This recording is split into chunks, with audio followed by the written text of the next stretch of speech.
Assalamualaikum warahmatullahi wabarakatuh. Bismillah, alhamdulillah, la hawla wa la quwata illa billah. Allimu awladakum ghaira ma'allimtum, fa innahum khuliqu li zamanin ghaira zamanikum. Wa ba'd. Baik, kesempatan ini sangat berharga, sangat luar biasa ketemu dengan Anda. Dan saya ingin sampaikan tentang materi budaya sekolah di era digital. Sekarang ini kita suka tidak suka memasuki era digitalisasi, dan ini juga harus direspon positif oleh lembaga pendidikan. Maka kemudian yang harus kita lakukan adalah menciptakan kultur budaya sekolah yang akses tentang digital ini. Sebelum kita coba bahas tentang era digital, lalu kemudian bagaimana menciptakan budaya sekolahnya, kita ingin mulai dari definisi pendidikan dulu. Definisi pendidikan secara umum adalah usaha sadar dan terencana untuk mewujudkan suatu suasana belajar dan proses pembelajaran untuk peserta didik agar secara aktif mengembangkan potensi dirinya untuk memiliki kekuatan semangat religiusitas, pengendalian diri, kepribadian, kecerdasan emosional, budi pekerti, serta keterampilan yang diperlukan dirinya dan masyarakat. Ini sangat menarik. Pada pointer pertama tentu yang ingin saya sorot adalah bahwa pendidikan itu harus dilakukan secara terencana dengan baik. Harus dilakukan secara sadar. Bukan dilakukan apa adanya. Ujare gebrage baik. Tetapi harus terencana betul. Lalu yang kedua, pendekatannya adalah pendekatan proses. Seperti kita ketahui, dalam pendidikan itu pasti ada istilah input, proses, output, dan outcome atau bahkan benefit. Tentu dengan pendekatan proses kita tidak mempertanyakan output kita seperti apa. Yang harus kita pertanyakan adalah prosesnya jalan apa tidak. Sepanjang prosesnya jalan, maka output tidak akan membohongi proses yang kita lakukan. Yang ketiga yang menarik dari definisi ini adalah the ultimate goal dari lulusan satu lembaga pendidikan, terutama lembaga formal, itu adalah mereka memiliki kekuatan semangat religiusitas, semangat beragama sebagai sebuah landasan teologis. Ini sangat penting, karena agama menjadi motivator seseorang. Lalu pengendalian diri. Kenapa sekarang ini terjadi banyak korupsi? Political and Economic Risk Consultancy Hong Kong menempatkan kita menjadi negara yang terkorup di Asia, karena kita tidak bisa melakukan pengendalian diri. Dan suka tidak suka, mereka adalah keluaran dari lembaga pendidikan. Maka ketika kemudian terjadi banyak kasus korupsi, ketika ada yang mengatakan gagalnya lembaga pendidikan, itu bisa jadi benar.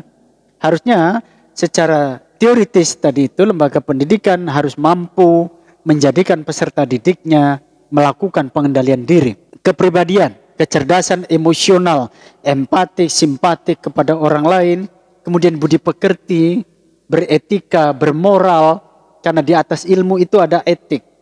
Ada moral, ada budi pekerti, serta keterampilan yang diperlukan dirinya dan masyarakat. Ini ada istilah kalau SMK itu ada link and match. Ya, sehingga apa yang dia pelajari itu bisa berselancar dengan kondisi yang ada di tengah-tengah masyarakat.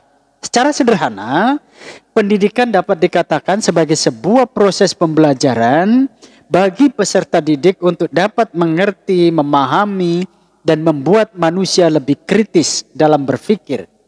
Ya, kaitannya dengan kurikulum menghadapi abad 21 ini, 4K ini yang kemudian menjadi keterampilan yang harus dimiliki oleh anak didik kita, maka sangat relevan definisi ini, yakni menjadikan anak-anak kita berpikir kritis, critical thinking, lalu kemudian kreatif.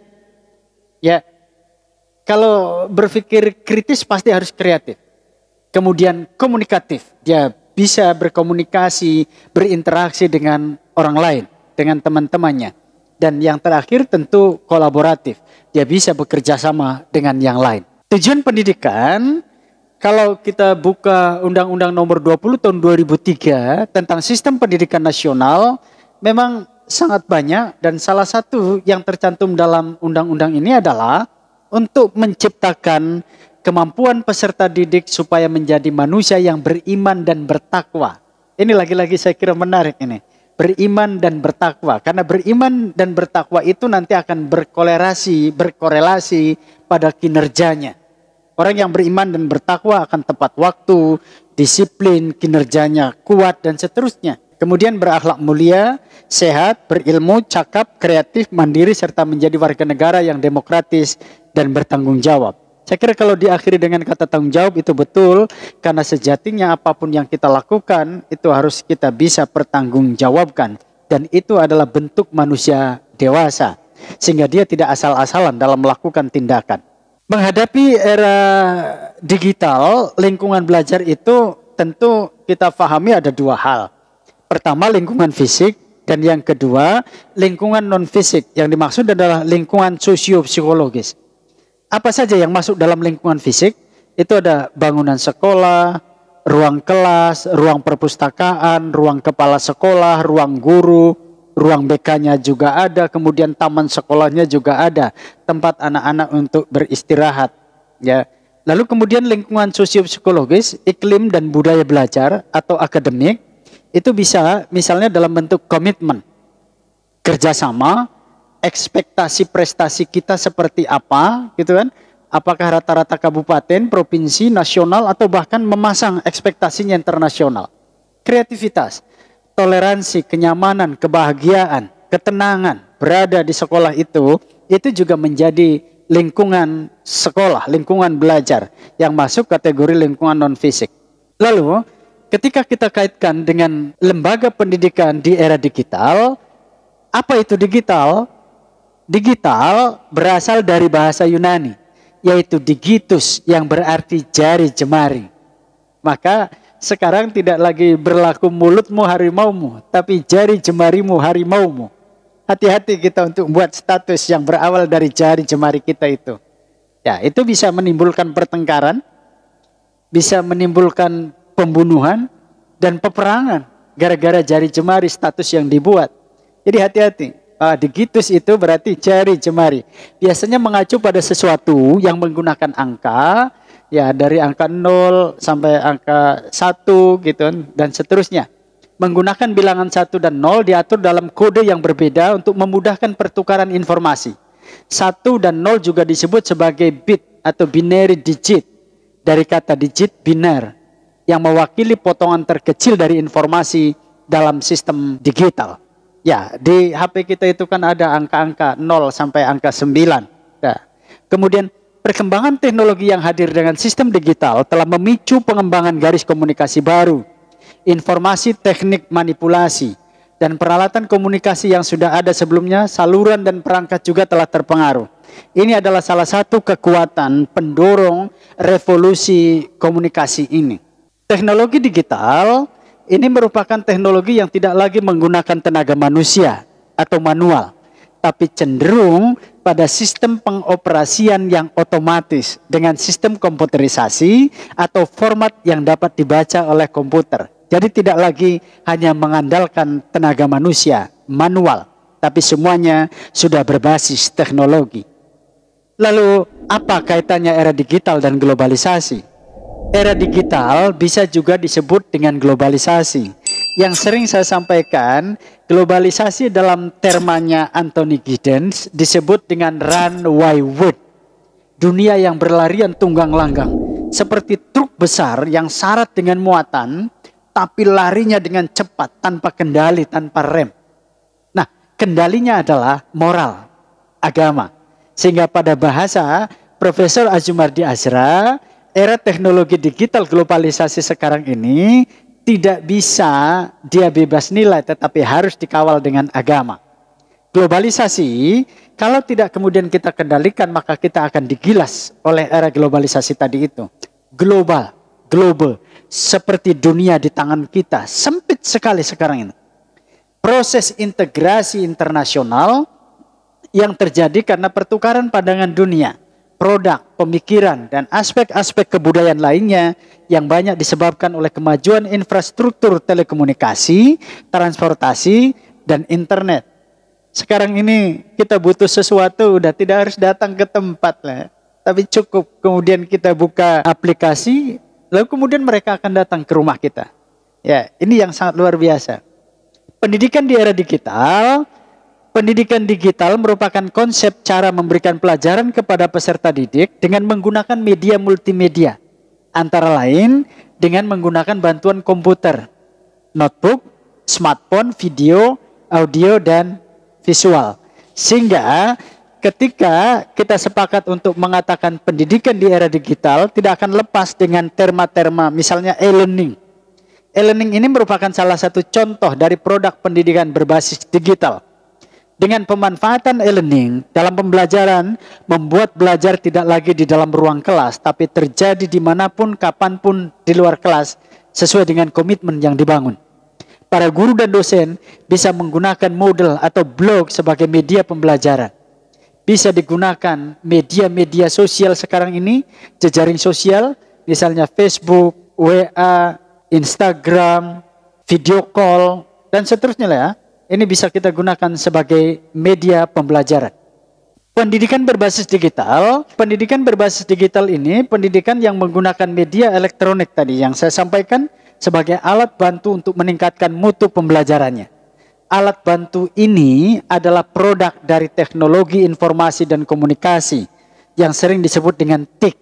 Dari produk TIK ini lahir TIK untuk pendidikan yang dapat dikembangkan menjadi jaringan internet dan seterusnya. Sekolah dapat menyusun sistem informasi pendidikan dengan mudah dan praktis melalui program komputer berbasis internet. Dengan demikian, sekolah dapat menerapkan aplikasi internet dengan sasaran peningkatan layanan prima pendidikan, terutama dari sisi waktu dan efektivitas. Sering disampaikan, pembayaran sekarang tidak harus datang ke kampus, tidak harus datang ke sekolah, tapi bisa digunakan e-banking. Bisa juga bayar lewat warung-warung. Ya, misalnya Indomaret, ya Alfamart dan seterusnya ya bisa kita gunakan. Perbankan. Ya, sehingga ini akan pembelajaran juga menggunakan aplikasi berbasis internet. Sekaligus juga ini bisa dibangun pada sekolah yang menerapkan school based management, MBS. Terutama dalam implementasi pembelajaran, manajemen kelas, mendukung monitoring, evaluasi, pelaporan, kebijakan strategis, perencanaan, penganggaran, dan kerjasama dengan pihak lain.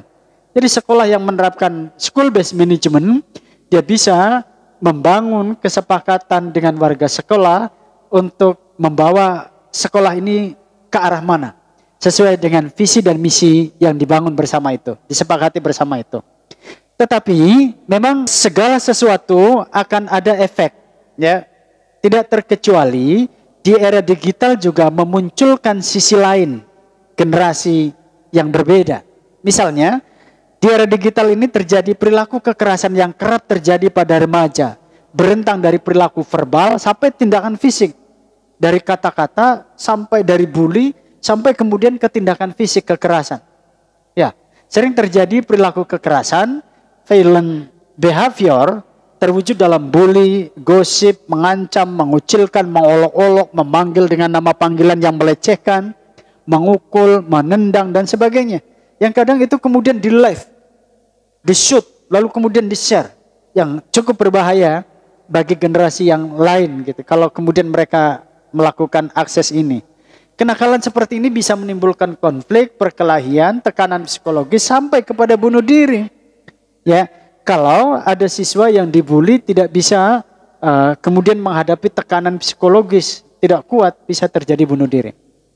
Dalam konteks ini tentu peran guru sungguh pun di era teknologi yang sangat maju seperti sekarang, saya kira kita sepakat mengatakan guru tidak akan tergantikan oleh teknologi yang maju sekalipun. Oleh karena itu tentu yang harus dilakukan adalah guru harus mampu memanfaatkan teknologi sebagai alat bekerja di dalam mengembangkan kultur pendidikan yang menumbuhkan kepribadian peserta didik. Ya, jangan sampai kemudian gurunya dikatakan jadul, tidak bisa akses teknologi. Tantangannya ini di era digital memang banyak tantangan-tantangan yang terjadi.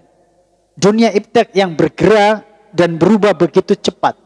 Perkembangannya tidak linear, kemajuannya tidak linear, tapi lompat-lompat yang sulit diprediksi. Menuntut kesiapan SDM para pendidik, baik mental maupun spiritual. Ya, kalau tidak siap, ya tadi itu, kita akan digilas oleh kemajuan zaman, ketinggalan. Betapa tidak, kita ini sekarang memasuki abad 21, dibutuhkan guru-guru yang kompeten dan profesional serta terampil. Sebab memasuki abad 21 yang ditandai dengan pembelajaran berbasis ICT dengan pendekatan 4K tadi saya sampaikan. Critical thinking, collaboration, creativity, and communication. Jangan terjadi guru-guru penyakit TBC. Tidak bisa komputer. Ini bisa berbahaya. Murid milenial sekarang ini. Ya, yang terjadi ada masalah kolektif dunia pendidikan kita saat ini adalah guru abad 20 yang lahir tahun di bawah 2000-an masih gagap teknologi. Banyak di antara kita yang gagap teknologi gitu. Yang menarik, yang sering disampaikan oleh Prof. Anies Baswedan itu, guru-guru kita ini berada di abad 20, peserta didiknya abad 21, sarana dan prasarana pembelajarannya termasuk media, metode pembelajarannya berada di abad 19. Ini kan terjadi gap yang sangat signifikan ya. Yang kemudian kalau tidak segera diantisipasi kita akan ketinggalan. Sedangkan murid yang dihadapi sekarang ini adalah manusia abad 21 yang tentu beda dalam asupan gizi keilmuan teknologinya. Lihat anak-anak kecil sekarang, sangat cerdas, sangat pandai mengoperasionalisasikan HP-nya dibandingkan dengan orang tuanya. Sehingga diperlukan juga melek teknologi. Kualitas guru yang hampa akan teknologi tidak akan mampu menanamkan daya kritis kepada murid untuk menjadi manusia revolusioner. Sehingga mereka terhambat untuk menggali potensi dirinya. Guru yang gaptek, gagap teknologi akan menurunkan derajat kredibilitasnya di hadapan para muridnya, sehingga murid-murid cenderung bersikap underestimate, seolah-olah guru adalah orang dungu di tengah dunia metropolitan. Jangan sampai terjadi. Saya kira ini hal-hal yang harus kita lakukan, budaya sekolah, budaya lembaga menghadapi era digital. Mudah-mudahan sekolah-sekolah kita, lembaga-lembaga kita, perguruan tinggi kita bisa berakses dengan teknologi sehingga kemudian kita tidak dikatakan sebagai sekolah atau lembaga yang out of date. Terima kasih, ada manfaatnya mudah-mudahan bagi kita sekalian. Mohon maaf. Assalamualaikum warahmatullahi wabarakatuh.